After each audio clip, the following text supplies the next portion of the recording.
अरमान नाम का एक लड़का था जिसे झूठ बोलने की बुरी आदत थी। वह अक्सर छोटी छोटी बातों पर झूठ बोलकर अपना काम निकाल लिया करता था। उसके माता पिता ने कई बार उसे समझाया, लेकिन वह नहीं माना। एक दिन अरमान को बहुत भूख लगी, लेकिन उसके पास पैसे नहीं थे। उसने एक दुकान वाले से कहा, मेरे पापा बड़े आदमी हैं, बाद में पैसे दे देंगे, अभी मुझे खाने के लिए कुछ दे दो। दुकानदार ने उस पर भरोसा कर लिया और उसे खाना दे दिया। जब अरमान के पापा को यह बात पता चली तो वे बहुत नाराज़ हुए।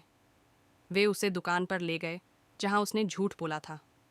पापा ने उससे दुकानदार से माफ़ी मंगवाई और उसे सज़ा के तौर पर 1 हफ्ते तक दुकान पर काम करने को कहा, ताकि वह पैसे चुका सके। इस अनुभव के बाद अरमान को समझ आ गया कि झूठ बोलना कितना गलत होता है। उसने वादा किया कि अब वह हमेशा सच बोलेगा।